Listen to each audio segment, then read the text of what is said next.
గారు చెప్పండి. ఎందుకని వాళ్ళు ఇప్పుడు ఏదైతే ఉందో మీ వాలంటీర్ ఉద్యోగానికి అసలు మీరు ఎందుకని ఈరోజు రిజైన్ చేశారు?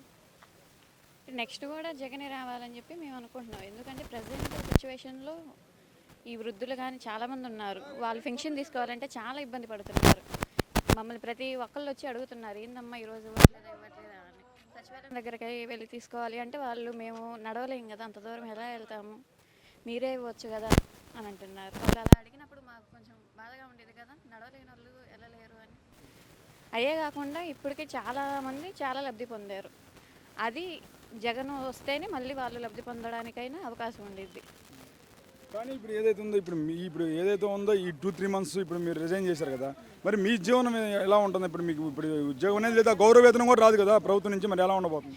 మేమైనా గౌరవ వేతనం కోసం అనేది మేము చేయట్లేదు. నెక్స్ట్ కూడా వస్తే మాకు అనేది ఒక మంచిగా ఉండిద్ది. ఏదైనా ఆ డబ్బుల కోసమే అనేది మేము చేయట్లేదు కదా ఫస్ట్ నుంచి. కాకపోతే మేము చేసే సేవకి వాళ్ళు గౌరవ వేతనం అనేది ఇస్తున్నారు. కాబట్టి ఈ 2-3 మంత్స్ ఎలా ఉన్నా పర్లేదు. నెక్స్ట్ కూడా జగనే వస్తే మాకు నెక్స్ట్ అనేది వాళ్ళు మేము చేసే సేవను బట్టి అమౌంట్ అనేది ఇస్తారు. ఇచ్చినా ఇవ్వకపోయినా మేము చేస్తాం. ఏదో ఆ వాలంటీర్స్ నేనే ఉంచేస్తానని చెప్పి చంద్రబాబు నాయుడు అన్నాడు కదమ్మా. నేనే ఉంటానంటే ఆ నమ్మకం లేదు కదా.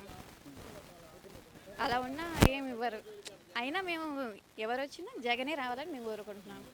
ఎందుకని జగనే రావాలని కోరుకున్నారు? ఒక మాట చెప్పండి. ఎందుకనంటే మాకు చాలా పేదలకి చాలా నవరత్నాలని ఎన్నో సంక్షేమ పథకాలు ఇచ్చారు. అవన్నీ ఇప్పుడు ఈయన పెట్టాడు కాబట్టి మేము కూడా ఇస్తామని చెప్తున్నారు. కానీ అంతకుముందు ఆయన ఇచ్చింది ఏం లేదు. దానివల్ల అయితే మీరు ఇప్పుడు రిజైన్ చేశారు కదా, ప్రచారం చేసి జగన్మోహన్ రెడ్డి గారిని గెలిపించుకోవాలంటారా మీరు? మేము చేస్తాం. అందుకోసమే మేము రిజైన్ చేసాము. ఖచ్చితంగా గెలిపించుకుంటాం.